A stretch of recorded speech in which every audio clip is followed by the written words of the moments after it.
The Edinburgh air hung thick with the scent of rain and brewing rebellion. Fiona, fresh from a decisive victory at the Scottish Chess Championship, found herself inexplicably drawn to the grimy underbelly of the city.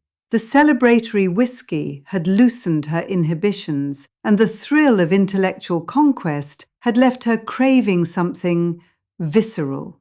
She'd followed the insistent pulse of music to a dive bar tucked away on a cobbled lane. The air inside was a heady mix of sweat, cheap beer, and something indefinably dangerous. It was a world away from the polished mahogany of her chess club, and that was precisely the point. He was leaning against the bar, a brooding figure in worn leather and a dark, intense gaze that seemed to strip her bare. He wasn't handsome in the conventional sense.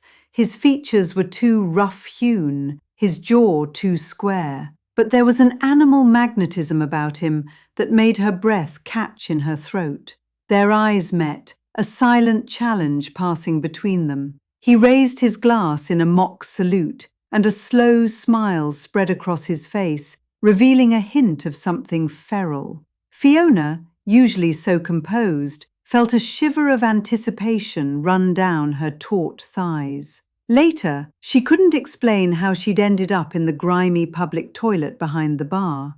The stench of stale beer and disinfectant was almost unbearable, but it was overshadowed by the raw, undeniable heat that radiated from the man pressing her against the wall. His hands were rough, calloused, as they gripped her hips, lifting her against him. Her tight navy skirt rode high, exposing the tops of her black stockings. The rough texture of the brick walls scraped against her back, a jarring contrast to the silk of her blouse. He didn't say a word, his actions speaking volumes. His mouth crashed down on hers, a savage kiss that stole her breath away. There was no tenderness, no prelude, only a desperate, consuming hunger.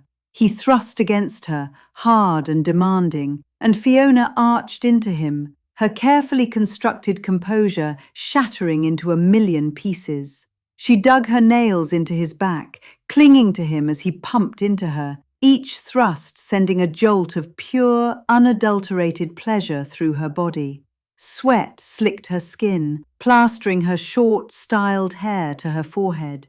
The air was thick with the sounds of their ragged breathing, the slap of skin against skin, and the low, guttural moans that escaped her lips.